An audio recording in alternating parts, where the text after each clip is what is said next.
கதையோட ஆரம்பத்துல வீட்ல தனியா தங்கியிருந்திருக்க ஒரு வயசானவரை காட்டுறாங்க. வீட்ல குளிச்சுக்கிட்டு இருக்கும்போது, அப்ப ஏதோ ஒண்ணு அந்த பாத்ரூம்குள்ள வர மாரி இருக்கும். அத பார்த்துட்டு அவரு திருப்பியும் பாத் டப்ப பார்த்தா, அந்த தண்ணி எல்லாமே ஒரு மாரி கருப்பு கலர்ல இருக்கு. சடனா அங்க பாத்ரூம்ல இருந்த ஸ்க்ரீன அப்படியே அவரு மேல தள்ளி, யாரோ அந்த பாத் டப்ல அவர வச்சு அமுக்குற மாரி தெரியுது.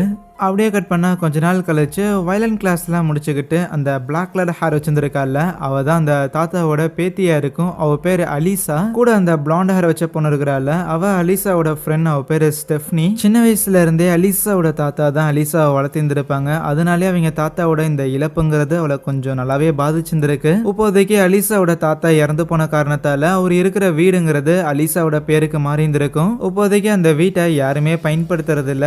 யாருமே தங்காத வீட்டுக்கு டாக்ஸ் கட்டுற அளவுக்கு நான் ஒன்றும் பணக்காரி இல்லை. அதனால அந்த வீட்டை வித்துட்டு வரக்காக அலிசா அவங்க தாத்தாவோட சொந்த ஊருக்கு கிளம்பி வந்திருப்பா. வீட்டுக்கு வந்தவளுமே சும்மா வீட்டில் அங்கிட்டும் இங்கிட்டும் சுத்தி பார்த்துக்கிட்டு இருந்தவ அவங்க தாத்தா ஒரு ஹாம்ஸ்டர் ஒன்று வளர்த்திட்டு இருந்திருப்பாரு போல.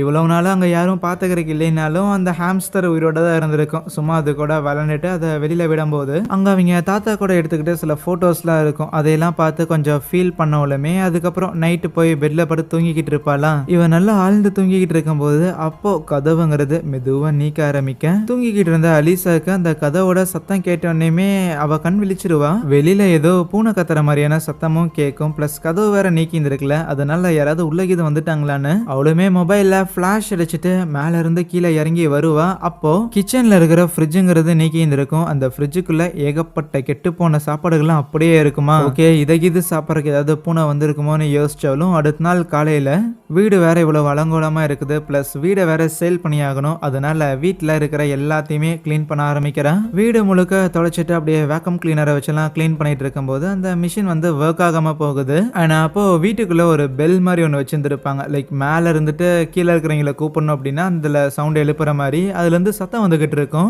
வீட்லயே நான் மட்டும்தான் இருக்கேன். இதுல இருந்து எதுக்கு சத்தம் வருதுன்னு ஏதாவது உடஞ்சு போயிச்சோன்ட்டு அதை ஆஃப் பண்ணும்போது மறுபடியும் சத்தங்கிறது வரும். ஆனா இந்த தடவை மாடியில் இருக்கிற கிச்சன்ல இருந்து வருமா. இவ்வளவு வேக வேகமா அந்த கிச்சனுக்கு போனா டக்குன்னு அந்த சத்தங்கிறது அப்படியே ஆஃப் ஆயிருது. ஆனா அப்போ அங்க யாரோ நடந்து போகிற மாதிரியான சில சத்தங்கள்லாம் கேட்க இவளும் என்னடான்னு எட்டி பாக்குறா. பார்த்தா அந்த வீட்டோட பரனுக்கு போற வழி ஒன்று இருக்கும். அதை யாரோ ஓபன் பண்ணி விட்ட மாதிரி தெரிய இரு யாருன்னு வந்து பாக்குறேன்னு அவளும் ஏணியெல்லாம் போட்டுட்டு மேல வருவா. பெருசா அவளுக்கு எதுவும் கிடைக்காது. ரேதர் இந்த பீங்கான்ல செய்யப்பட்ட ஒரு யானை பொம்மை மட்டும் ஒன்று இருக்கும். அதை மட்டும் அவ கீழே எடுத்துட்டு வந்து அவ சும்மா அழகு பொருள் மாதிரி வச்சுக்குவா. ஆனா அதுக்கப்புறம் வெளியில யாரோ வர மாதிரி தெரிய இவளும் போய் பாக்குறா. பார்த்தா அது நம்ம அலிசாவோட பாய் ஃப்ரெண்ட் பிராண்டனா இருக்கும். அவன் ஒர்க் பண்ணிக்கிட்டு இருக்கிறான் போல. ஸோ இப்போதைக்கு அலிசா இந்த லேண்டை விற்க போறா அப்படிங்கிறங்காட்டி சும்மா இவளுக்கு ஏதாவது உதவி இது பண்ணிட்டு போக முடியுமான்னு வீக்கெண்டுக்காக வந்திருக்கான். அப்படி வீட்டுக்குள்ள வந்தோடனே அந்த யானை பொம்மையை பார்த்துட்டு ஆமா இது யாரோடதுன்னு கேட்கக்குள்ள எங்க அம்மாவோடது, இன்னுமே எங்க தாத்தா அதை பத்திரமா வச்சிருக்காரு அப்படின்னு சொல்லிட்டு ஸோ அதுக்கப்புறம் அன்னைக்கு நைட்டுமே போகுது. அதுக்கப்புறம் அடுத்த நாள் காலையில இந்த வீட்டோட முன்வாசல்ல சில படிக்கட்டுகள்லாம் இருக்கும். அது எல்லாமே நேற்று நைட்டு பிராண்டன் வரும்போதே சிலது உடஞ்சிருந்துருக்குமா. அது எல்லாத்தையுமே இப்போ அவன் சரி பண்ணிக்கிட்டு இருப்பான், ரிப்பேர் பண்ணிக்கிட்டு இருப்பான். ஸோ இங்கே வேலை பார்க்குறத பார்த்துட்டு பக்கத்து வீட்டில் இருந்த ஒரு வயசானவர் புள்ள யார் நீ புதுசாக இது குடி வந்திருக்கியா அப்படின்னு கேட்டா. குடி வரக்காகலாம் வரலங்க ஐயா, இவங்க எங்களோட தாத்தா. ஸோ அதனால இறந்து போயிருந்திருக்காரு, வீட்டை விற்கலாம் அப்படின்னு அந்த விஷயமா தான் வந்திருக்கோன்னு சொன்னான். ஓ அப்படின்னா நீ அவனோட பேத்தியா என்னன்னு அப்படியே கொஞ்சம் இரங்கல்லாம் விசாரிச்சுட்டு அதுக்கப்புறம் அன்னைக்கு டே ஃபுல்லாமே பிராண்டன் அங்கே தான் ஸ்டே பண்ணியிருந்திருப்பான். அது மட்டும் இல்லாமல் இந்த ஒரு ப்ராப்பர்ட்டியை சேல் பண்ணுறதுல கொஞ்சம் லீகல் இஷ்யூஸ்லாம் இருக்காமா. அது எல்லாத்தையும் சால்வ் பண்ணுறதுக்கு கோர்ட்டுக்கு போறதுக்கு இது எல்லாத்துக்குமே பிராண்டன் தான் உதவி பண்ணிக்கிட்டு இருக்கிறான். இப்போதைக்கு அலிசாவுக்குமே சில பண தேவைகள்லாம் இருக்கு. அதனால ப்ராப்பரா இந்த வீடை சேல் பண்றதுல மட்டுமே ஃபோக்கஸ் பண்ண சரியான அந்த பிராண்டன் ஒரு சின்ன அட்வைஸை போடுறான். ஸோ அதுக்கப்புறம் ஈவினிங்கும் ஆக சரின்ட்டு பிராண்டன் நாளைக்கு வேலைக்கு கிளம்பி ஆகணும். ஆகையால் கவலைப்படாத, ஒரு வாரங்கிறது சீக்கிரமா போயிடும், நான் அடுத்த வீக்கெண்ட் வந்து பாக்குறேன் சரியான்ட்டு அங்கிருந்து போகிறானா. அன்னைக்கு நைட்டு தூங்க போறதுக்கு முன்னாடி அலிஷா ஒரு குளியல போட்டுக்கிட்டு இருக்க. பாத்டப்ல இருக்கிற தண்ணி எல்லாமே கருப்பு கலர்ல இருக்கும். முதல்ல அதை பார்த்தோன்னே பயந்துருவா. இருந்தாலும் இது ஒரு பழைய வீடு தானே, மேபி ஏதாவது பிளம்பிங்ல இது மிஸ்டேக் இருக்கும், பைப்ல தண்ணி வெளியில போறதெல்லாம் திருப்பி உள்ள வருது போலேன்ட்டு தண்ணி எல்லாத்தையும் பிடிங்கி விட்டாலும் அதுக்கப்புறம் அவளோட ரூமுக்கு வந்துட்டு தலையெல்லாம் தொடச்சிக்கிட்டு இருப்பாளா. அப்போ வெளியில யாரோ நின்று அவளோட ரூம்குள்ள எட்டி பார்க்குற மாதிரி இருக்க இவளாலேயும் அதை ஃபீல் பண்ண முடியும். அப்போ சைட்ல இருந்து அந்த பொம்மை இருக்குதுல்ல, அது அப்படியே அதோட தலையை திருப்பி நம்ம அலிசாவை பார்க்க அது தலையை திருப்பினதை அலிசா பார்த்து இருந்திருக்க மாட்டா. இருந்தாலும் இதை ஏன் என்ன நோக்கி இருக்குதுன்னு சும்மா அதோட தலையை கழட்டி பார்த்தா அதுக்குள்ள ரெண்டு சின்ன பசங்களோட போட்டோங்கிறது இருக்கும். அதுல ஒரு பொண்ணோட போட்டோவை அந்த முகம் தெரியாத மாதிரி யாரோ கீறி அழிச்ச மாதிரி இருக்கு. அடுத்த நாள் காலையில அலிசா அந்த கருப்பு கலர் தண்ணி வந்துச்சுல, அதனால பிளம்பரை வர வச்சிருந்திருப்பாளா. அவரும் முதல்ல ஏதாவது அடைப்பு இது இருக்கும் போலன்னு மிஷின்லாம் வச்சு பாப்பாரு. இருந்தாலும் இந்த இடத்துல இருந்து எந்த ஒரு அடைப்பும் இருக்கிற மாதிரி தெரியல. மேபி மெயின் பைப் லைன்ல இது ஏதாவது போய் அடைச்சிருந்துருக்குமோன்னு சொல்லிட்டு கீழே இறங்கி வந்தவங்களும் வீட்டோட பேஸ்மெண்ட்ல தான் அந்த பைப் லைன்ஸ்லாம் இருக்கும்ல, ஸோ அதுல இது ஏதாவது மிஸ்டேக் ஆயிருக்கு, ஏதாவது அடைச்சிருந்துருக்கான்னு சொல்லிட்டு அதுல ஒன்று ஓப்பன் பண்ணி அதுக்குள்ள சும்மா குச்சி விட்டுலாம் பார்த்துட்டு இருக்கும்போது ஓகே தண்ணிங்கிறது வர செய்யுது அப்படின்னா கரெக்டான லைன் இதுதான், போய் ஏதாவது பக்கெட் கீது இருந்தா கொண்டு வாங்களேன், தண்ணிக்கு இது நிறைய வந்துச்சு நான் பிடிக்கணும்னு சொல்லி அலிசாவை அனுப்பிட்டு அந்த ஆள் அதே இடத்துல உட்காந்துருக்கும் போது அப்போ அந்த பைப்புக்குள்ள இருந்து சம்திங் ஏதோ ஒரு சத்தம் ஒன்று வர அந்த ஆளும் அதை கவனிக்க செய்யறாரா. அந்த பிளம்மர் கேட்டுக்கிட்ட மாதிரியே அலிசாவும் பக்கெட்லாம் எடுத்துட்டு வருவா. ஆனா அவரு பார்த்தா ஏமா எல்லாத்தையும் நான் சரி பண்ணிட்டேன், அந்த பைப் லைனை மட்டும் நீங்க கொஞ்சம் மாட்டிக்கிறீங்களா, எனக்கு ஒரு முக்கியமான வேலை இருக்குதுன்னு பரபரப்பா அங்கிருந்து கிளம்பும் போது ஏன் சரி பண்ணதுக்கு காசு வாங்கலையான்னு கேட்டதுக்கு காசுலாம் எனக்கு தேவையில்லைன்னு அடிச்சு பிடிச்சி அங்கிருந்து போறான். காசு வேண்டான்னு சொல்ற அளவுக்கு இந்த ஆளுக்கு முக்கியமான வேலை வந்திருக்குதுன்னு யோசிச்சாலும் சரி வந்த வரைக்கும் லாபம்னு அவளே போயிட்டு அந்த பைப் லைன் எல்லாத்தையும் ஃபிக்ஸ் பண்ணிக்கிறாளா. அதுக்கப்புறம் கடைக்கு போறது, வீட்டில் ஏதாவது வேலை இருந்தா பாக்குறது அப்படின்னு நாட்கள் போய்கிட்டு இருக்கும்போது அப்போ அலிஷா அவளோட ஃப்ரெண்டான இந்த ஸ்டெஃப்னி இருக்கிறாள், அவளுக்கு கால் பண்ணி பேசிக்கிட்டு இருந்திருப்பா ஒரு நாள். அப்போ வீட்டில் இந்த மாதிரி தனியா இருக்கிறேன், யாராவது இருந்தா நல்லா இருக்குங்கிற மாதிரி தோணுதுன்னெலாம் சொல்லும்போது ஸ்டெஃப்னியுமே சரி சரி இந்த வாரம் என்னால் வர முடியாது, முடிஞ்சா அடுத்த வாரம் எனக்கு டைம் இருந்தா கண்டிப்பா நான் வரேன் சரியா அப்படின்னு ஒரு சின்ன ப்ராமிஸ் மாதிரி மேக் பண்றாங்க. மறுபடியும் நாட்களுங்கிறது போகுது.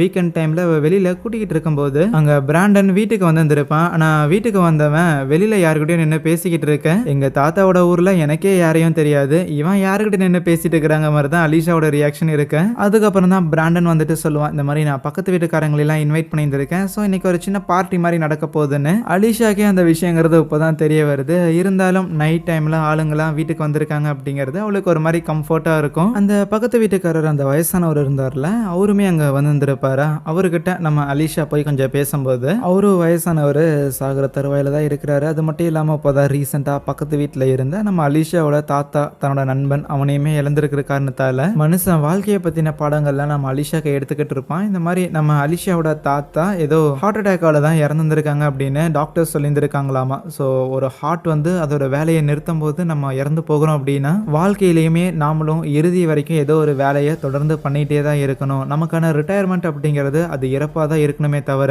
எந்த வேலையும் பண்ணாமல் சும்மா இருக்கிறதுங்கிறது சரி கிடையாது. நம்ம அடுத்த நாள் காலையில் எந்திரிக்கிறதுக்கு ஏதோ ஒரு காரணம் ஒன்று தேவைப்படுதுங்கிற மாதிரி ஒரு சின்ன அட்வைஸை போட்டுட்டு அந்த ஆள் அங்கிருந்து கிளம்ப இவர் பேசிட்டு போன விஷயங்கள் எல்லாத்தையும் யோசிச்சுக்கிட்டு அலிஷா உட்காந்துக்கிட்டு இருக்கேன். அதுக்கப்புறம் நைட்டு வந்து தூங்கிடுவா. ஆனால் தூக்கத்தில் ஏதோ சத்தம் கேட்குது அப்படின்னு எந்திரிக்க மறுபடியும் கதவுங்கிறத நீக்கி இருந்திருக்கு.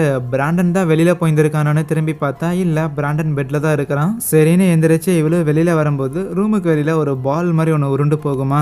என்னடான்னு இவ்வளவு லைட்டா போட்டா அந்த பால் அப்படியே ஸ்டெப்ஸ்ல கீழே உருண்டு வந்து அது பாட்டுக்கு சுத்திக்கிட்டு இருக்கு. இவ்வளவு கீழே வந்து நிப்பா. ஆனா அப்போ அங்க கீழே இருக்கிற விண்டோஸ்ல ஓப்பன் ஆயிருந்திருக்கும். அதுல இருந்து காத்துங்கிறது வந்துகிட்டு இருக்க. எவன்டா அவன் இதை ஓப்பன் பண்ணதுன்னு யாராதுன்னு வெளியில வந்து நின்னுகிட்டு இருக்கும் போது அப்ப சடனா பின்னாடில இருந்து யாரோ அவளை அமுக்குற மாதிரி தெரிய அவ அதுல இருந்து தப்பிச்சர்றா. இருந்தாலும் அவ கத்துற சத்தம் கேட்டு பிராண்டனும் எந்திரிச்சு வந்து என்னாச்சுன்னு கேட்டா. ஏய் நீ பாத்தியா இந்த இடத்துல யாரோ ஒருத்தங்க நின்னுகிட்டு இருந்தாங்கன்னு கேட்கும்போது ஆப்வியஸா பிராண்டன் யாரையும் பார்க்கல. ஆனா இந்த ஒரு கர்டைன் வந்து என்ன சுத்திக்கிற மாதிரி எனக்கு இருந்துச்சு அப்படின்னு அவ பதறும் போது ஓகே ஃபைன் அது சுத்தி இருந்திருக்கலாம், இருந்தாலும் காத்தடிச்சிருந்திருக்கும், சரி ஓவரா திங்க் பண்ணாத சரியான்ட்டு அதுக்கப்புறம் ரெண்டு பேரும் தூங்கிட்டு அடுத்த நாள் காலையில கொஞ்சம் நேரமாவே பிராண்டன் ஏதோ வேலை இருக்குதுன்னு அங்கிருந்து கிளம்பி போறானா. சரின்னு அதுக்கப்புறம் ஆஸ் யூஷுவல் வீடை கிளீன் பண்ற வேலையை தான் பார்த்துட்டு இருக்கிறா. அப்படி கபோர்ட்ல அவங்க தாத்தாவோட பழைய மெடிசன்ஸ் எல்லாம் இருக்கும், அதெல்லாம் எடுத்து அவ கிளீன் பண்ணிட்டு இருக்கும்போது அவர் ஏதோ கேன்சருக்கான மெடிசன்லாம் சாப்பிட்டு இருந்திருக்காரு போல. இன்னும் இந்த விஷயத்த என்கிட்ட சொல்லலையாங்கிற மாதிரி எலிசா அது எல்லாத்தையும் அந்த ரிசிப்ட்ல எடுத்து படிச்சு பார்த்துக்கிட்டு இருப்பான். அதுக்கப்புறம் சொன்ன மாதிரியே அந்த வீக்கெண்ட் அலிஷாவோட ஃப்ரெண்ட் அந்த ஸ்டெஃப்னி இருக்கிறாள், அவ வந்துருப்பாலாம். வீட்டை சேல் பண்ண போறாங்கன்னா கொஞ்சம் புதுசு மாதிரி ரெனோவேட் பண்ணி ஆகணும்ல, ஸோ அதுக்காக இன்டீரியர்ல பெயிண்ட்ல அடிச்சுக்கிட்டு இருப்பாலாம். அப்போ அந்த ஃப்ரெண்டு புள்ள தான் கேட்பா, ஆமா வீட்டில் தனியா வேற ஸ்டே பண்ணியிருக்க, கண்டிப்பா ஏதாவது மர்மமான சத்தங்கள்லாம் உனக்கு கேட்டிருந்திருக்கணுமே. கேட்டுச்சு பூனை கத்துற மாதிரி சத்தம் கேட்டுச்சுன்னு சொன்னா என்னது வெறும் பூனை தானா அப்படிங்கிற மாதிரி ஸ்டெஃப்னி கொஞ்சம் டிசப்பாயிண்ட் ஆகுறா. அப்போ மேல ஒரு ஸ்லாப் மாதிரி இருக்குமா, அந்த ஸ்லாப்ல யாரோ படுத்திருந்திருக்க மாதிரி ஒரு படுக்கை வந்து இருக்கு. அப்பதான் அன்னைக்கு நைட்டு அட்டிக்கில கூட சத்தம் வந்துச்சு அப்படின்னு சொல்லிட்டு அவ திருப்பியும் பரன்லையும் ஏறுவாளா. அப்படி ஏறி பார்க்கும்போது அங்கேயுமே ஒரு படுக்கை வந்து இருக்கும், ஒரு துணி வந்து இருக்கும். இதையெல்லாம் பார்த்துட்டு அந்த ஸ்டெஃப்னி தான் சொல்லுவா, ஒருவேளை உங்க தாத்தா இறந்து போனதுக்கு அப்புறம் கொஞ்ச நாட்களா நீங்க இந்த வீட்டுக்கு வரவே இல்லையில, அந்த டைம்ல மேபி வேற யாராவது இந்த வீட்டுல ஸ்டே பண்ணியிருந்திருக்கலாம், ஆனா நீ வந்ததை பார்த்துட்டு ஒருவேளை அவங்க பயந்து போகியோ இல்ல வேற எங்க போய் தங்குறதுன்னு தெரியாம இங்கே உனக்கு தெரியாமலே ஸ்டே பண்ணியிருந்திருக்காங்களோ என்னமோ அப்படிங்கிற மாதிரி சில விஷயங்கள்லாம் சொல்லிக்கிட்டு இருப்பா. இருந்தாலும் அலிஷாக்கு இங்க வந்ததுல இருந்தே சில மர்மமான விஷயங்கள்லாம் நடந்திருக்குல்ல, அதனால ஏதாவது பேய்கள் பார்த்த வேலையா இருக்குமோ, உனக்கு பேய் மேல எல்லாம் நம்பிக்கை இருக்கான்னு கேட்டா ஸ்டெஃப்னிக்கு அந்த மாதிரி நம்பிக்கை எதுவும் கிடையாது. இருந்தாலும் ஏதாவது ரூம்ல நெகட்டிவ் எனர்ஜி இது இருக்கலான்ட்டு காஞ்சு போன வேப்ப இலையெல்லாம் கொளுத்திட்டு அதோட புகை எல்லாத்தையுமே ரூம்குள்ள விட்டுட்டு வந்துகிட்டு இருப்பா. அலிஷாவோட தாத்தா யாருக்கிட்டையும் சொல்லல அப்படின்னாலும் அவருக்கு பிரெயின் டியூமர் இருந்திருக்கு, லைக் அவருக்கு மூளையில வந்து கட்டி இருந்திருக்கு. ஆனா அவர் இறந்து போனதுங்கிறது ஹார்ட் அட்டாக்கால தான் அவர் இறந்து போயிருந்திருக்காரு. ஒருவேளை வயசான காலத்துல தன்னோட பாடியே ரொம்ப புஷ் பண்ணங்காட்டி இறந்து போயிருப்பாருங்கிற மாதிரிலாம் ஸ்டெஃப்னி யோசிக்க, அவரு சாகருக்கு முன்னாடி போட்டிருந்த ட்ரெஸ் ஷூ இதையெல்லாம் தனியா எடுத்து வச்சிருந்திருப்பாங்களா, அந்த ஷூவை பார்க்கும்போது தான் ஸ்டெஃப்னிக்கு இதுல என்ன ஓவரா மண்ணா இருக்கு, ஒருவேளை இந்த ஷூவை அவர் யூஸ் பண்ண அன்னைக்கு நைட்டு எங்கேயாவது போயிருந்திருக்கணும், இல்லைன்னா எதையாவது தோண்டி இருந்திருக்கணும்னு சொல்லுவா. நிறைய மண் இருக்கும். ஆனா அதுக்கப்புறம் அந்த பேஸ்மெண்ட்ல இருந்த பைப் லைன்ல சில முடிகள்லாம் அடைச்சிட்டு இருந்ததுன்னு சொல்லி அதையுமே கூட்டிட்டு போய் காட்டுறான். சரி இங்கே நான் ஒரு விஷயத்த கொண்டு வரேன் அப்படின்னு ஸ்டெஃப்னி அங்க இருந்து போனதுக்கு அப்புறம் அந்த வெளியில இருந்து அந்த சின்ன டோருங்கிறது க்ளோஸ் ஆக, ஆஹா என்ன நடக்க போகுதுன்னு தெரியலையேன்னு அலிஷா அப்படியே உட்காந்துருக்க சடனா ஒரு கைங்கிறது அவளை பின்னாடி வந்து பிடிக்குது. ஆனா அப்படி பிடிச்ச அடுத்த செகண்ட் அவளுக்கு ஏகப்பட்ட விஷயங்கள் எல்லாம் ஃபிளாஷ் ஆகுற மாதிரி தெரியும். அதுக்கப்புறம் அந்த ஸ்டெஃப்னியுமே அவங்க தாத்தாவோட ஷூவை தான் எட்டு வந்து இருப்பா. ஏன்னா அந்த ஷூல இருந்த மண்ணும் இந்த பேஸ்மெண்ட்ல இருக்கிற மண்ணும் ஒரே மாதிரி இருக்குது அப்படின்னு அவ சொல்லிட்டு இருக்கும் போது அலிஷா ஷாக்கா உட்காந்துருக்கிறத பார்த்துட்டு, ஏண்டி இங்க ஏதாவது பாத்தியான்னு கேட்டா, இருந்துச்சு, இங்க ஏதோ ஒரு விஷயத்த என்னால உணர முடிஞ்சுன்னு சொல்லிட்டு அப்படியே கை காட்டுவாளா. பார்த்தா அந்த பேஸ்மெண்ட்ல கொஞ்சம் உள்ள ஏதோ குழி தோண்டி வச்ச மாதிரி தெரியும். மேபி என்னோட தாத்தா அங்கிருந்து எதையோ ஒன்று தோண்டி எடுத்துருப்பாரோ, அதை எடுத்த காரணத்தால தான் இந்த மாதிரியான அமானுஷங்களை எல்லாம் ஃபீல் பண்ண முடியுதோ என்னமோன்னு யோசிப்பா. இதெல்லாம் பார்த்ததுக்கு அப்புறமும் ஸ்டெஃப்னி இதை நம்பாமலா இல்லை. ஓகே ஏதோ ஒரு பிரச்சனை இருக்குதுன்னு ஸ்டெஃப்னிக்கு தெரியுது. இருந்தாலும் அதை பார்த்து அவள் பயப்படலை. ரேதர் இன்னைக்கு நைட்டு இதே இடத்துல ஸ்டே பண்ணுறது மூலமாக ஏதாவது பிரச்சனை வருதா இல்லையா அப்படிங்கிறத பார்த்துடலாம் அப்படின்னும், அப்படியே ஏதாவது பிரச்சனை வந்தாலும் அது என்னன்னு தெரிஞ்சுக்கலாம்ல. ஸோ அதுக்கு முன்னாடி வீட்டில் யாராவது இருக்கிறாங்களா என்னன்னு வீட்டில் ஒவ்வொரு மூலையிலையுமே செக் பண்ணிட்டு அதுக்கப்புறம் தான் நைட் டைமில் ரெண்டு பேரும் ஒரே ரூமில் தான் உட்காந்துருப்பாங்களா. அப்போ அவங்க அம்மாவோட அந்த பொம்மை இருக்குதுல்ல, அந்த யானைக்குட்டி பொம்மை, அதை காட்டும்போது ஸ்டெஃப்னிக்கு ஒரு யோசனை தோணும். அலிஷாவோட அம்மா நம்ம அலிஷா சின்ன பொண்ணாக இருக்கும்போதே இறந்து போயிருக்காங்க. அப்படி இருக்கும்போது அவங்க இது உன்னை காண்டாக்ட் பண்றதுக்காக முயற்சி பண்றாங்களோ இருக்குமோங்கிற மாதிரி நிறைய கேள்விகள்லாம் கேட்டுட்டு அந்த யானையோட பொம்மைக்குள்ள ஒரு போட்டோ ஒன்று இருந்திருக்கும்ல. ஸோ அந்த பையங்கிறது என்ன உங்க தாத்தாவா அப்படின்னு கேட்டா அலிஷாக்கு தெரியல, இதுக்கு முன்னாடி நான் அந்த போட்டோவை பார்த்ததில்லைன்னு சொல்லுவாளாம். ஸோ அதுக்கப்புறம் ரெண்டு பேரும் அன்னைக்கு நைட்டு அங்கேயே தூங்கிடுவாங்க. கரெக்டா மிட் நைட் டைம்ல ஒரு பூனை கத்துற மாதிரியான சத்தங்கிறத கேட்க உடனே அலிஷா கண் விழிச்சிடுறா. இருந்தாலும் கொஞ்சம் மயக்கத்தில் இருக்கிற மாதிரியே தான் இருக்கிறா. ஸ்டெஃப்னியுமே எழுப்ப ட்ரை பண்ணா அவ அடிச்சு போட்ட மாதிரி அப்படியே தூங்கிட்டு இருக்கிறா. சரின்ட்டு அலிஷியா அந்த அரை மயக்கத்திலே மேலே இருந்து கீழே இறங்கி வர அங்க டேபிள்ல அந்த ஒரு போட்டோங்கிறது இருக்கும், அந்த சின்ன பையனோட போட்டோங்கிறது இருக்கும். இதை யார் இங்க கொண்டு வந்து வச்சாங்கிற மாதிரி அவ யோசிச்சுக்கிட்டு இருக்க. அப்போ பின்னாடி யாரும் நிக்கிற மாதிரி தெரியாது. அவ பார்த்தர்றா. பார்த்தோன்னே அலறி அடிச்சுக்கிட்டு வேகமா ரூம்குள்ள வந்தவ ஸ்டெஃப்னியை எழுப்புறதுக்காக முயற்சி பண்ணும்போது ஸ்டெஃப்னியும் எந்திரிக்க மாட்டா. இவளும் கொஞ்ச நேரத்துல அப்படியே தூங்குற மாதிரி தெரிய அடுத்த நாள் காலையில தான் நல்லா தூங்கிக்கிட்டு இருந்த அலிஷாவை ஸ்டெஃப்னி தான் எழுப்பி காஃபி எல்லாம் கொடுக்குறா. ஸோ நேற்று இவங்க பெயிண்ட் அடிச்சுக்கிட்டு இருந்திருப்பாங்கல்ல, அந்த பெயிண்ட் ஸ்மெல்லுங்கிறது நேற்று நைட்டு இவங்க ரெண்டு பேரையுமே ஒரு மாதிரி கிறங்க வச்சு தூங்க வச்சிருந்திருக்கும். அலிஷாவும் கொஞ்சம் தெளிவான உடனே வேகமா அடிச்சு பிடிச்சி ஓடி வந்து அவளோட போட்டோங்கிறது அங்கே டேபிள் மேலே இருந்துச்சுல போய் பார்க்குறா. ஆனால் இப்போ இல்லை. இப்போதைக்கு நேற்று என்னென்ன நடந்துச்சுங்கிற எல்லா விஷயத்தையுமே ஸ்டெஃப்னி கிட்ட சொல்லியிருந்திருக்க. மேபி உனக்கு முன்னாடி இல்லை உங்கள் தாத்தா இறந்ததுக்கு அப்புறம் எவனோ ஒருத்தன் இங்கே ஸ்டே பண்ணியிருக்க வாய்ப்பு இருக்கு. அதனால வீட்டில் வெளியில் போகிறக்கான பூட்டெல்லாம் இருக்கும்ல, வெளியில இருந்து வீட்டுக்குள்ளே வரக்கான பூட்டு, ஸோ அதை எல்லாத்தையுமே கடையில் போய் வாங்கிட்டு புதுசாக மாற்றி விட்டுறாங்க. இப்போதைக்கு புதுசாக வாங்கின அந்த பூட்டுங்களோட சாவி ஒரு செட் வந்து நம்ம அலிஷா கிட்டையும் இன்னொரு செட் இவகிட்டையும் இருக்கு, ஸ்டெஃப்னி கிட்டே இருக்கு. இனி கண்டிப்பாக எவனோ உள்ள வர முடியாது. அப்படியே இதை மீறியும் உனக்கு யாராவது உள்ள இருக்கிற மாதிரி தோணுச்சுன்னா அப்போ அது கண்டிப்பாக பேய்களோட வேலையாக தான் இருக்கும். பயப்படாம நீ என்னங்கிறத இருந்து பாரு, நான் நெக்ஸ்ட் வீக் வரேன் என்னன்னு ஸ்டெஃப்னி அங்கிருந்து கிளம்பிடுவா. அதுக்கப்புறம் அன்னைக்கு நைட்டு ஒரு காஃபியை போட்டுக்கிட்டு அவளோட ரூமுக்கு எடுத்துட்டு வரும்போது மறுபடியும் வேற ஒரு ரூம்ல இருந்து அதே மாதிரியான அந்த மிஷின்ல இருந்து சத்தங்கிறது வரும். இது வேற ஒன்று, முதல்ல இதை கழட்டி தூக்கி எறியணுங்கிற மாதிரி. அதை அவள் ஆஃப் பண்ணும்போது அந்த கபோர்டுக்கு பின்னாடி ஒரு சின்ன ஒரு நோட் புக் ஒன்று இருக்கும், அதை அவள் எடுத்து வச்சுக்கிறா. ஒரு ரூம்ல லைட் எல்லாம் ஆஃப் பண்ணிட்டு வெளியில வரும்போது ஸ்டெப்ஸுக்கு கீழே வெள்ளை கலர்ல ஒரு உருவங்கிறது போக அவ்வளவுதான். அலிஷாக்கு என்ன நடக்குதுன்னே தெரியல. அப்படியே மனசை தைரியப்படுத்திக்கிட்டு எட்டி பார்த்தா ஒரே ஒரு கை மட்டும் தெரியும். ஆனா அடுத்த செகண்டே அந்த பேய் அவன் மூஞ்சி மேல வந்து பயமுறுத்திட்டு போக அவ்வளவுதான். ஒரு பேக்ல துணி எல்லாத்தையும் பேக் பண்ணிட்டு ஆல்ரெடி வீட்டை விட்டு வெளியில வந்து வேற ஒரு ஹோட்டல் ரூம்ல போய் ஸ்டே பண்ணியிருந்திருப்பா. பிராண்டனுக்கும் கால் பண்ணிட்டு நடந்த விஷயங்கள் எல்லாம் எக்ஸ்பிளைன் பண்ணா பிராண்டன் அதை சுத்தமா நம்பவே இல்லை. சும்மா ஏதோ ஒன்று சொல்லிட்டு இருக்காதடி, அது தனியா இருக்கிறதுக்கு அப்படிதான் இருக்கும், நீ போய் வீட்டில் ஸ்டே பண்ணணும்னு சொன்னா அதெல்லாம் ஸ்டே பண்ண முடியாது, நீ போனை விட அப்படிங்கிற மாதிரி கத்தி விட்டுட்டு அதுக்கப்புறம் அந்த வீட்டில இருந்து ஒரு நோட்ஸ் ஒன்று எடுத்து வந்துருப்பாள். ஸோ அதில் கடைசி பேஜில் அவங்க தாத்தா தான் எழுதியிருப்பாரு போல, நான் சில விஷயங்கள் எல்லாம் பார்க்குறேன், என்னோட பிரெயினில் அப்படி ஒரு டியூமர் இருக்குது, எனக்கு மூளையில் ஒரு கட்டி இருக்கிற காரணத்தால் எனக்கு இந்த மாதிரி இல்லாத விஷயங்கள் கூட இருக்கிற மாதிரி தெரியும் அப்படிங்கிறதெல்லாம் எனக்கு ஓகே ஓரளவுக்கு என்னால் புரிஞ்சுக்க முடியுது. இருந்தாலும் என் கண்ணுக்கு தெரிகிற உருவங்கள்லாம் எனக்கு உண்மையாலுமே இருக்கிற மாதிரி ஃபீல் ஆகுது. இப்போதைக்கு என்னோட பெரிய நம்பிக்கை அப்படிங்கிறது அலிஷா மட்டும்தான். எனக்கு என்னென்னலாம் சேர வேண்டியது இருக்கோ அது எல்லாமே எனக்கு அடுத்தது அலிஷாவை மட்டும்தான் போய் சேரும்னு சொல்லி அதை படிக்கும்போது சடனாக அந்த ஆன்மாங்கிறது வந்து அவளோட வாய் அப்படியே பொத்த அவளுக்கு சடனாக ஏதோ சில விஷுவல்ஸ்லாம் வர மாதிரி இருக்கு. அப்படியே பயந்து அலறி போயிடுறான். ஆனால் அங்கே இருக்கிற கண்ணாடியில் பேஸ்மெண்ட் அப்படின்னு வேற எழுதி இருந்திருக்குமா, அவ்வளவுதான். அந்த பேய் கண்டிப்பாக எங்கே போனாலும் நம்மளை விடாது, அந்த பேஸ்மெண்ட்டில் என்னமோ ஒன்று இருக்குது, அதை போய் என்னென்ன கண்டுபிடிச்சாகணும். இந்த விஷயங்கள் எல்லாத்தையுமே அவளோட ஃப்ரெண்ட் இருக்கிறாள் ஸ்டெஃப்னி, அவளுக்கு கால் பண்ணி இன்ஃபார்ம் பண்ணும்போது அந்த மாதிரி ரிஸ்க்லாம் எடுத்துக்கிட்டு இருக்காத புள்ள, நீ வெளியில கீது எங்கேயாவது சேஃபான ஒரு இடத்துல ஸ்டே பண்ணுன்னு சொன்னாலும் எனக்கு சேஃபான இடங்கிறதே கிடையாது.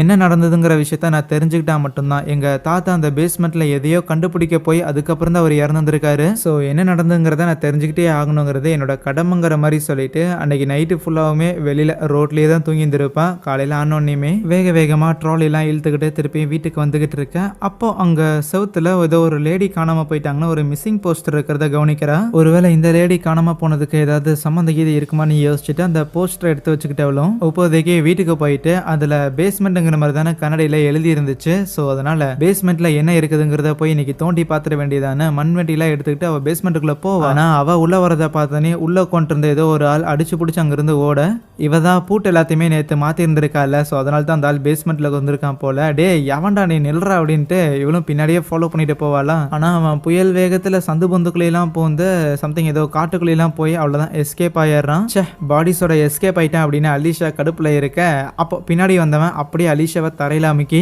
வீட்டில் கேட்குற அந்த சத்தங்கிறது அந்த பைப்ல இருந்து தான் வருது, அந்த சத்தத்துக்கும் உனக்கும் ஒரு ஒற்றுமை ஒன்று இருக்குதுன்னு கத்திட்டு அவங்க இருந்து போயிடுவான். நல்ல வேளை நம்மளை எதுவும் பண்ணாம விட்டானேன்னு அலிஷாக்கு சந்தோஷம். அண்ட் இன்னொன்னு ப்ரூவ் ஆகுது, முதல்ல யாராவது வீட்டில் இருப்பாங்க இல்லைன்னா பேய் இருக்கும் அப்படிங்கிற மாதிரி தான் யோசிச்சிருந்தாங்க. ஆனா உண்மை என்னன்னா வீட்டில் ஒரு நபரும் இருந்திருக்கான், அதே நேரத்தில் பேயும் இருக்கு. அலிஷாக்கு மட்டும் கிடையாது, அலிஷாவோட தாத்தாக்குமே அந்த அமானுஷமான விஷயங்கள் நடந்திருக்கு. இப்படி ஏதாவது தனக்கு நடந்திருக்கு அப்படிங்கிற விஷயத்த அந்த பக்கத்து வீட்டில் இருக்கிற தாத்தா கிட்ட சொல்லியிருக்காரா என்னன்னு அவர்கிட்ட கேட்டா இல்ல அந்த மாதிரிலாம் எதுவும் சொன்ன மாதிரி தெரியல. சரின்னு அதுக்கப்புறம் ஸ்டெஃப்னிக்கு கால் பண்ணிட்டு இப்படி பேஸ்மெண்ட்ல ஒருத்தனை பார்த்தேன், பிளஸ் கண்டிப்பா இந்த வீட்டில் என்னமோ ஒன்று இருக்கு அப்படிங்கிற எல்லா விஷயத்தையுமே மறுபடியும் ஸ்டெஃப்னி கிட்ட சொல்லும் போது ஸ்டெஃப்னி திருப்பி அதே தான் சொல்றான், இங்க இருக்காத, நாளைக்கு நானும் வரேன், ரெண்டு பேரும் ஒன்னா சேர்ந்து தேடுவோம், நீ மட்டும் தனியா ஸ்டே பண்ணாதான்னு சொன்னாலும் நான் எங்க இருந்தாலுமே இது என்ன பாதிக்க தான் போகுது, இங்க இன்னைக்கு இருந்து என்ன நடக்குங்கிறத கண்டுபிடிக்கிறது தான் பெட்டர் ஆப்ஷன்ட்டு. அந்த பாத்டபோட பைப்ல இருந்து தானே சத்தங்கிறது வருது. ஸோ அதனால அந்த காணாம போன அந்த பொண்ணோட போஸ்டரை வந்து எடுத்து வச்சுட்டு பக்கத்துல மெழுகுபத்தி எல்லாம் ஏற்றி வீட்டில் இருக்கிற அந்த பாத்டப்ல தண்ணி எல்லாம் நிரப்பி வைக்கும் போது அவ ட்ரெஸ்ஸை ரிமூவ் பண்ணிட்டு வரக்குள்ள அந்த தண்ணி எல்லாமே அப்படியே கருப்பு கலர்ல மாறிடுது. ஓகே அடுத்தது அந்த ஆன்மா வரப்போகுது அப்படின்னு இவ்வளவு மனசெல்லாம் தைரியப்படுத்திட்டு இருப்பான். ஆனா அந்த ஆன்மா வந்தோடனே பயங்கரமா அலறி போயிட்டு ஓரமா பம்பிக்க அந்த ஆன்மா நேரா அவகிட்ட வந்து அவளோட கையை தொடும் போது நம்ம அலிஷாக்கு சில விஷயங்கள் எல்லாமே விஷுவலா வந்து போகுது. அது என்னன்னு அவளுக்கும் புரியல, ஏன்னா ரொம்ப ரேண்டமா இருக்கு எல்லாமே. அதுக்கப்புறம் திருப்பியும் சுயநினைவுக்கு வந்தவளுமே பாத்டப்ல இருக்கிற தண்ணியை போய் பார்த்தா உப்போ தண்ணி எல்லாமே தெளிவாக தான் இருக்கு, சுடுதண்ணி ஊத்திருப்பா போல. அதனால கண்ணாடியில அந்த ஃபாக் எல்லாம் ஃபார்ம் ஆயிருக்குமா, அதுல கீழ் நோக்கி ஒரு ஆரோ மார்க்குங்கிறது போட்டிருந்திருக்கும், கீழே போங்கிற மாதிரி. அப்ப சடனா கீழே இருந்து ஏதோ பொருட்கள்லாம் உருட்டுற மாதிரி இருக்கு. ஓகே ஓகே கீழே தான் போய் ஆகணும் அப்படின்னு இவ்வளவு பொறுமையா படியில இருந்தெல்லாம் கீழே இறங்கி வராளா. அப்போ அவளுக்கு பின்னாடி இருக்கிற ஒரு டோருங்கிறது நீக்க ஓகே அப்படின்னா இந்த ரூம்குள்ள ஏதாவது இருக்குதான்னு அந்த ரூம்குள்ள போனாலும் அங்க இருக்கிற திங்ஸ் எல்லாத்தையுமே வெளியில தூக்கி போட்டுட்டு ஃப்ளோர் மேட் எல்லாம் இருக்கும் அதையெல்லாம் ரிமூவ் பண்ணா அந்த ரூமுக்கு கீழேயும் சம்திங் ஒரு ஸ்டோரேஜ் ஸ்பேஸ் மாதிரி ஒன்று இருக்குமா. சரின்ட்டு அதையும் ஓபன் பண்ணவன் டார்ச் அடிச்சுக்கிட்டு உள்ள போய் பார்க்குற அந்த இடமே பயங்கர குறுகலா தான் இருக்கு. ஆனா அதுக்குள்ள ஏதோ ஒரு கூட மாதிரி ஒரு பேஸ்கெட் மாதிரி வச்சிருந்திருக்க, அதை ஓபன் பண்ணி பார்த்தா உள்ள ஒரு மாஸ்க்குங்கிறது இருக்கும். அது கூடவே பொண்ணுங்க யூஸ் பண்ற மாதிரி சில நெயில் பாலிஷ்லாம் இருக்குதா, அதை அப்படியே கூடையோட வெளியில எடுத்துட்டு வருவா. அதுல ஒரு மாஸ்க், அதுக்கப்புறம் நெயில் பாலிஷ், கூடவே ஒரு சின்ன டப்பா மாதிரி இருக்கும். அதை ஓபன் பண்ணா உள்ள ஏகப்பட்ட நெகங்கள் இருக்கும். ஸோ நெயில் பாலிஷ் பண்ணப்பட்டு அதுக்கப்புறம் வெட்டப்பட்ட அந்த நெகங்கள் இருக்கும். இதெல்லாம் அவ பார்த்துக்கிட்டு இருக்கும்போது யாரோ வீட்டுக்குள்ள வர மாதிரி தெரியும். யாரானா நம்ம ஸ்டெஃப்னியா இருக்கும், வரன்னு சொன்னால வந்துட்டா. உடனே அவளை கையோட கூட்டிட்டு வந்துட்டு இப்போ அலிஷா என்னென்னலாம் கண்டுபிடிச்சாலோ இது எல்லாத்தையும் காட்டும்போது இவளுக்கும் ஒரே ஷாக் தான். ஆனா அப்பதான் அலிஷா ஒரு விஷயத்தையே நோட் பண்றா. அங்க இருந்து அந்த கலரான நெயில் பாலிஷ்லாம் இருக்குது இல்ல, அந்த நெயில் பாலிஷ்லாம் என்ன கலர்ல இருக்கோ அதே மாதிரியான நிறைய டிசைன்ஸ் எல்லாம் இவங்க செவுத்துல தொங்க விட்டு இருந்திருப்பாங்க. அது எல்லாமே இப்போ கீழே விழுந்திருக்கும். டெக்கரேஷனுக்காக செவுத்துல இதெல்லாம் மாட்டி வச்சிருந்திருக்காங்க. Okay fine. ஆனா இந்த டிசைன்ஸ் எல்லாமே இந்த நெயில் பாலிஷ்ல தான் போட்டு வந்திருக்காங்கன்னா அந்த நெயில் பாலிஷை எதுக்கு கொண்டு போய் அங்க ஒளிச்சு வைக்கணுங்கிறது தான் கேள்வி. ஆனா அப்போ மறுபடியுமே நம்ம அலிஷாக்கு சம்திங் ஏதோ ஒரு சத்தங்கிறத கேட்க இந்த தடவை அது எங்கிருந்து வருதுன்னு அவளுக்கு சரியா அவளால சொல்ல முடியல. அப்பதான் ஸ்டெஃப்னி அலிஷா வளர்த்துக்கிட்டு இருக்கிற அந்த எலி இருக்குதுல்ல, அது எங்கேயோ அந்த சத்தம் கேட்டுட்டு அங்கிட்டு இங்கிட்டு நகர்ற மாதிரி தெரியும். உடனே ஸ்டெஃப்னி அந்த எலியை வெளியில எடுத்து விட சொல்லுவா. சரின்ட்டு அந்த எலியையும் வெளியே எடுத்து விட்டு அதையே ஃபாலோ பண்ணி போக அந்த எலியுமே எங்க சத்தம் கேட்குதோ அந்த இடத்துக்கு போயிருது.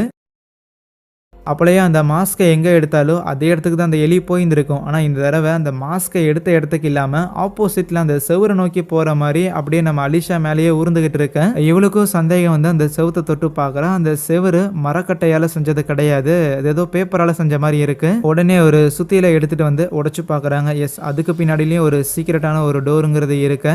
என்னவா இருக்கணும், லைட் எடுத்துக்கிட்டு அலிஷா உள்ளே போய் பார்க்குறாளா. அண்ணன் உள்ளே போய் பார்த்தா அங்கே ஒரே ஒரு சூட் கேஸ் மட்டும்தான் இருக்கும். அந்த சூட் கேஸையும் இன்னைக்கு பார்த்தா உள்ளுக்குள்ள ஒரே ஒரு பேக் மட்டும்தான் இருக்க. ஒருவேளை இந்த இடத்துல தான் நம்மளோட தாத்தா எதையாவது தேடி இருந்திருப்பாரோன்னு மண் வெட்டுறக்கான பொருட்கள்லாம் எட்டு வந்து குத்தி குத்தி பார்த்துக்கிட்டு இருப்பாங்க. பட் அந்த இடம் ஃபுல்லாவுமே பாறையா தான் இருக்கும். ஸோ இதுல என்னத்தை தேட போறாரு அப்படின்னு யோசிக்கும் போது தான் பேரலா ஏதோ ஒரு குகை மாதிரியான ஒரு இடத்துல இருந்து ஏதோ ஒரு நபர் நடந்து வந்தவன் அப்படியே பேஸ்மெண்ட் ஓபன் பண்ணிட்டு வீட்டுக்குள்ள வரான். அதுவே அலிஷாவும் ஸ்டெஃப்னியும் என்னடா இங்க வெறும் பாறை மட்டும்தான் இருக்கே அப்படின்னு பொக்குன்னு உட்காந்துருக்கும் போது அப்போதான் அலிஷாக்கு திருப்பியும் அந்த சத்தங்கிறதே கேட்குது. ஆனா இந்த சத்தத்தை ஃபாலோ பண்ணிட்டு இன்னும் கொஞ்சம் உள்ள போனா அந்த இடத்துல நிறைய இந்த ஹாலோ பிளாக்ஸ் எல்லாம் வச்சு ஒரு சின்ன செவுரு மாதிரி எழுப்பிந்திருப்பாங்க. ஆனா அந்த ஹாலோ பிளாக்ஸுக்கு பின்னாடியும் பைப் லைனுங்கிறது போகுது. அப்படின்னா வீடு கட்டும் போது இந்த ஹாலோ பிளாக்ஸ் இவங்க கட்டல, அதனால இந்த ஹாலோ பிளாக்ஸை உடைச்சு பார்ப்போமா அப்படின்னு கராஜுக்கு வந்துட்டு டூல்ஸ் எல்லாம் எடுத்துக்கிட்டு இருக்கும் போது அந்த இடத்துல இன்னும் சில ஹாலோ பிளாக்ஸ் இருக்கிறத நம்ம அலிஷா கவனிக்கிறா. அண்ட் அப்பதான் அவளுக்கு புரியுது, அந்த இடத்துல என் தாத்தா எதையோ கண்டுபிடிக்கிறதுக்காக முயற்சி பண்ணல, ரேதர் எதையோ மறைக்கிறதுக்காக தான் அந்த ஹாலோ பிளாக்ஸை வச்சு கட்டியிருந்திருக்கணும்னு வேகமா அந்த ஹாலோ பிளாக்ஸை உடைக்கிறதுக்காக சுத்தியில எடுத்துட்டு போக அதுவே அந்த மாஸ்க் போட்ட நபர் இருக்கிறான்ல அவன் வீட்டுக்குள்ள ஒரு ஜாமரை கொண்டு வந்து வைப்பான். சிக்னல் கிடைக்காம இருக்கிறதுக்கு ஒரு ஜாமரை கொண்டு வந்து வைப்பான். அங்க அதை வச்சுட்டு அவன் மேல ஃபர்தரா ஏறி வரும்போது அங்க டேபிள்ல அந்த மாஸ்க், அந்த நெயில் பாலிஷ் இது எல்லாத்தையுமே அலிஷா எடுத்து வச்சிருக்கிறத அவன் கவனிக்கிறான். இதே டைம்ல தான் அலிஷாவும் ஸ்டெஃப்னியும் அந்த ஹாலோ பிளாக்ஸ் எல்லாத்தையுமே பிரேக் பண்ணிட்டு அதுக்கு பின்னாடியுமே கொஞ்சம் வலிங்கிறது இருக்கும். வெறும் பாறைகள் அந்த மாதிரி தான் இருக்கும், பெருசா வலி அப்படிங்கிறது இருக்காது. ஸோ அந்த பாறை மேலதான் இந்த வீட்டையே அவங்க கட்டியிருந்திருக்காங்க போல. இருந்தாலும் அலிஷா அந்த இடத்துல ஏதோ ஒரு கவர் ஒன்று பார்க்குறா, ஒரு கருப்பு கலர் கவரை. வேகமாக அந்த கவரை அவள் பிச்சு பார்த்தா அதுக்குள்ள ஒரு இறந்து போன பூனைங்கிறது இருக்கும், ஒரு பூனையோட பாடி இருக்கும். ஒரு பூனையோட பாடியை மறைச்சு வைக்கிறதுக்காகவே இந்த ஆள் இவ்வளோ ஹாலோ பிளாக்ஸ் எல்லாத்தையுமே போட்டு வச்சிருந்திருக்கான் அப்படிங்கிற ஒரு கேள்வி அவளுக்கு இருக்குமா. சரி அவ்வளவுதான் அப்படின்னு அவள் நினைக்கும் போது அங்க அந்த பாறை பக்கத்துல ஏதோ ஒரு பெரிய ஷீட் மாதிரி இருக்கும். அதை விளக்குனா அதுக்குள்ள இன்னும் ஏகப்பட்ட கவர்கள்லாம் இருக்கும். ஐயோ, என் தாத்தா என்ன பெரிய சைக்கோவா இருப்பானா, ஏகப்பட்ட பூனையை கொலை பண்ணி வச்சிருந்திருக்கானே அப்படின்னு இன்னொரு ஒரு பேக்கை கிழிச்சா அதுக்குள்ள ஒரு ஹியூமனோட ஃபேஸுங்கிறது இருக்கும். ஒரு லேடி காணாம போயிட்டாங்க அப்படின்னு அவங்களுக்கு மிஸ்ஸிங் போஸ்டர் ஒட்டியிருந்திருப்பாங்கல்ல, அந்த லேடியோட தலையா அது இருக்கு. அவ்வளவுதான். அதை பார்த்த உடனே ஸ்டெஃப்னி போலீஸுக்கு கால் பண்ண ட்ரை பண்ணும்போது சிக்னல் கிடைக்காது, அதாவது ஜாமர் இருக்குதுல்ல. ஆனா இது தெரியாதவ இங்க சிக்னல் கிடைக்கல போலேன்னு அங்க இருந்து வெளியில போக ஈவன் அலிஷாவுமே போலீஸுக்கு கால் பண்ண ட்ரை பண்ணுவா, அவளும் சிக்னல் கிடைக்கலன்னு வெளியில வரும்போது சடனா அந்த ஆன்மா அலிஷாவோட தலையை பிடிச்சுக்கும் போது அலிஷாக்கு ஒரு விஷயங்கிறது அப்படியே கண்ணு முன்னாடி தெரியுது. கொஞ்ச நாளுக்கு முன்னாடி அந்த மிஸ்ஸிங் போஸ்டர்ல இருந்து அந்த லேடி இருக்கிறாங்கல்ல, அவங்க வீட்டுல தூங்கிக்கிட்டு இருக்கும் போது அவங்க வீட்டோட டோர் வழியா மயக்கம் வர அளவுக்கு ஏதோ ஒரு கேஸை ஒரு சின்ன பைப் மூலமா அனுப்பி அந்த லேடியை மயக்கமடைய வச்சு அதுக்கப்புறம் அந்த வீட்டுக்குள்ள 2 மாஸ்க் போட்ட நபர்கள் வந்திருப்பானுங்க. அப்படி வந்தவனுங்க மயங்கி போயிருக்க அந்த லேடியோட பாடியில இருந்து பிளட் எல்லாத்தையுமே ஊசி மூலமா முதல்ல உடம்புல இருந்து மொத்தத்தையும் வெளியேற்றுறானுங்க. இப்படி ரத்தத்தை வெளியேற்றிட்டு இருக்கிற ப்ராசஸ்லயே அந்த லேடியை அவனுங்க 2 பேரும் அசால்ட் பண்ணியிருந்திருக்க. அதுக்கப்புறம் ஏதோ ஹார்ட் அட்டாக் வந்த மாதிரி அவங்க இறந்து போயிருந்திருப்பாங்க. இந்த மெமரியை பார்த்துட்டு அவ வெளியில வரும்போது அவ கொஞ்ச நேரத்துல அப்படியே மயக்கமாகற மாதிரி தெரியும். ஆல்ரெடி போலீஸ்க்கு கால் பண்றேன் அப்படின்னு வெளியில வந்த ஸ்டெஃப்னியுமே மயக்கமாயிருந்திருக்க. என்னன்னா அந்த மாஸ்க் போட்ட நபர் தான் டியூப் மூலமா அந்த கேஸை ஃபுல்லா ரூம் ஃபுல்லா நிரப்பி அவங்க 2 பேரையும் அதே இடத்துல மயக்கம் போட வைக்கிறான். அதுக்கப்புறம் அவங்க 2 பேரையுமே ஒரு குகை வழியா ட்ராலியில எடுத்துட்டு போய்கிட்டு இருக்க. அப்போ நம்ம அலிஷாக்கு கொஞ்சம் மயக்கம் தெரியுற மாதிரி இருக்கும். ஆனா மறுபடியும் அந்த பேய் வந்துட்டு அலிஷாவை தொடர்றது மூலமா அவளுக்கு திருப்பியும் சில மெமரிஸ்லாம் அப்படியே கன்னியூ ஆகுது. இருக்கும்போது அந்த லேடியை இவனுங்க ரேப் பண்ணி கொண்டிருந்திருப்பானுங்களே. அதுக்கப்புறம் இந்த பாடியை இந்த வீட்டுக்கு தான் கொண்டு வந்துட்டு அந்த லேடியோட கைகளில் இருக்கிற அந்த நெகங்கள் எல்லாத்தையும் வெட்டி எடுத்துருப்பாங்க. உடம்பு எல்லாத்தையுமே வெவ்வேறு பேக்ல போடுறதுக்காக கண்டம் துண்டமா வெட்டியிருந்திருப்பாங்க. அந்த பாத் டப்ல வச்சு தான் வெட்டியிருந்திருப்பாங்க. ஏதோ சிக்கனை வெட்டி அப்படியே ரத்தமெல்லாம் போற அளவுக்கு அந்த பாடியை தொடச்சிக்கிட்டு இருந்தது யாரான்னு பார்த்தா அது நம்ம அலிஷாவோட தாத்தாவா இருக்க. கொஞ்ச நேரம் கழிச்சு அலிஷா மயக்கத்திலிருந்து எந்திரிக்கிறா. அலிஷாவையும் அவளோட ஃப்ரெண்டையும் கொண்டு வந்து ஏதோ கட்டி வச்சிருந்திருக்காங்களா. ஆனா அப்போ அந்த இடத்துல ஒரு பாதி கிழிஞ்ச போட்டோங்கிறது இருக்கும். அந்த ஒரு போட்டோவில் நம்ம அலிஷாவோட தாத்தா தான் இருப்பாரு. கரெக்டா அந்த ரூம்குள்ள அந்த மாஸ்க் போட்ட நபருமே வரும்போது அந்த ஆள் பேசுறத வச்சே அவன் பக்கத்து வீட்டுல இருந்து அந்த தாத்தா தாங்கிற விஷயத்த நம்ம அலிஷா புரிஞ்சுக்கிறா. மாஸ்க போட்டு ஊரை ஏமாத்துறியாடான்னு கேட்டதுக்கு இல்ல மாஸ்க் போடாம இருக்கும்போது தான் நான் ஊரை ஏமாத்துவேன்னு சொல்லுவான். இந்த மாஸ்கை போட்டுட்டு நான் பண்ற இந்த கிரைம் இது எல்லாமே தான் உண்மை. இந்த கிரைம் பண்றது, இந்த ரேப் பண்றது, கொலை பண்றது இது எல்லாம் தான் நான். இந்த மாஸ்கை கழட்டினதுக்கு அப்புறம் இருக்கிற அந்த வயசான முகங்கிறது அது நான் கிடையாதுங்கிற மாதிரி சொல்லுவான். ஏன்னா இந்த மாஸ்க் இல்லாம இவன் இந்த எந்த ஒரு காரியத்தையும் பண்ண மாட்டான். அதனால தான் அந்த மாஸ்க் அவன் அப்படிங்கிற மாதிரி சொல்லுவானா. என் தாத்தாவும் நீயும் இப்படி கேவலமான ஆளுங்களா இருப்பாங்க நான் எதிர்பார்த்ததே இல்லைன்னு சொல்லும் போது அங்கதான் அந்த வயசானவன் இன்னொரு ட்விஸ்ட்டை கொடுக்குறான். ஆக்சுவலி அந்த அலிஷாவோட தாத்தாவும் இந்த வயசான ஆளுமே வந்து கசின்ஸ் ஆமா. ஸோ இந்த வயசான ஆள் தான் முதல்ல அவன் வீட்டில் அங்கே ஸ்டே பண்ணிட்டு இருந்திருக்கான். இப்படி பக்கத்து வீட்டு சேல்ஸுக்கு வருது அப்படின்னு தெரிஞ்ச உடனேயுமே இந்த அலிஷா தாத்தாவை கூப்பிட்டு இந்த வீட்டை வாங்க சொல்லி அவங்க 2 பேருக்கு ஏத்த மாதிரி இந்த பேஸ்மெண்ட் இந்த எல்லாத்தையுமே பயங்கரமா ஸ்ட்ரக்சர் பண்ணியிருப்பானுங்க. ஸோ இந்த இடம் தான் நம்ம மர்டர் பண்றதுக்கு யூஸ்ஃபுல்லா இருக்க போதுங்கிற மாதிரி இது எதுவுமே தன்னோட ஃபேமிலியை சேர்ந்தவங்களுக்கு தெரியக்கூடாதுன்னு சொல்லிட்டு தான் இது வரைக்குமே இந்த வீட்டுக்கு நம்ம அலிஷால இருந்து அவங்க பேரண்ட்ஸ்ல இருந்து யாருமே வந்ததில்லை. அப்படியே அவங்களுக்கு இது மீட் பண்ணணும் அப்படின்னாலுமே அலிஷாவோட தாத்தா தான் அவங்கள போய் மீட் பண்ணிட்டு வருவாங்களே தவிர அவங்க யாரையுமே இங்க கூப்பிட மாட்டான். இந்த மாதிரி அலிஷா கிட்ட பேசிக்கிட்டே அந்த கேஸ் எல்லாம் கொடுத்து ஸ்டெஃப்னியா ஆல்ரெடி மயக்கமடைய வச்சிருந்திருப்பானா. அதுக்கப்புறம் அந்த ஊசி எடுத்து அவளோட கையில சொரிய அவளோட பாடியில இருக்கிற பிளட் எல்லாத்தையுமே வெளியில எடுத்துக்கிட்டு இருக்க. அடுத்ததாக அலிஷாக்குமே அதே மாஸ்கை போட்டு விடுவான். முதல்ல கொஞ்சம் துள்ளுற மாதிரி இருக்கும். ஆனா அதுக்கப்புறம் அந்த கேஸ் எல்லாத்தையும் சுவாசிச்சு அவ மயக்கமடைகிற மாதிரி தெரிய சரி இவளோட பிளட்டையுமே கலெக்ட் பண்றதுக்காக ஒரு பவுல எடுத்துட்டு வரும் அப்படின்னு அவன் மேல போவானா. ஆனா அந்த இடத்துல தான் அந்த 2 சின்ன பசங்க இருக்கிற மாதிரி ஒரு போட்டோ இருந்திருக்கும்ல. அதுல ஒன்னு எலிஷாவோட தாத்தா, இன்னொன்னு எலிஷாவோட தாத்தாவோட கசினான இந்த வயசானவன். எலிஷாவை அந்த கேஸை சுவாசிக்கிட்டோம் அப்படின்னு அந்த மாஸ்கை போட்டு விட்டு போயிருந்திருப்பான்ல. இருந்தாலும் அந்த மாஸ்க்கு போற அந்த டியூப் அவ அழுத்தி பிடிச்சிக்கிட்டு அந்த கேஸ் அவ சுவாசிக்காம இருந்திருப்பாளா. அந்த ஆள் வரக்கு முன்னாடியே எப்படியாவது எஸ்கேப் ஆகணும்னு சேரெல்லாம் கீழே தள்ளிட்டு அங்க சைட்ல இருக்கிற ஒரு மிஷினை எடுத்து அப்படியே கட் பண்ணலான்னு இருக்க கரெக்டா அந்த வயசானவங்க வந்துடுறான். என்ன போல தேவையில்லாம ஜோக் பண்ணிட்டு இருக்கிறியா அப்படின்னு அவளை பிடிச்சி நேராக உட்கார வச்சுட்டு முதல்ல ஸ்டெஃப்னியோட உடம்புல இருந்து பிளட் எல்லாம் எடுத்தாச்சுல. ஸோ அதுக்கப்புறம் அவளை கழுத்து நெரிச்சு சாகடிக்கலாம் அப்படின்னு கழுத்து நெரிக்க ஆரம்பிக்கும் போது இப்போ வந்து இந்த வயசானவனோட பேஸ்மெண்ட்ல தான் இருக்கிறாங்க. இந்த பேஸ்மெண்ட்ல இருக்கிற அந்த டிவைஸ்ல இருந்து சத்தங்கிறது வரும். யாரோ கதவு தட்டுற மாதிரியான சத்தங்கிறத கேட்கும். இந்த டிவைஸ்ங்கிறது நம்ம அலிஷாவோட தாத்தா இருக்கிறாருல. ஸோ அவரோட வீட்டில் இருக்கிற மற்ற டிவைஸ் கூட கனெக்ட் ஆகியிருக்கும். அதனால அலிஷாவோட பாய் ஃப்ரெண்ட் ஒரு 2 நாளுக்கு முன்னாடி இந்த பேய்களை பத்திலாம் சொல்லியிருந்திருப்பாள்ல. ஸோ அதனால தான் அவளை பார்க்கறதுக்காக வந்திருப்பானா. அலிஷா தான் இந்த கிழவனோட வீட்டில் இருக்கிறானே. அது மட்டும் இல்லாமல் ஃபோன் பண்ணாலும் எடுக்க மாட்டேங்கிறா. வீடு வேற பூட்டி இருந்திருக்கு.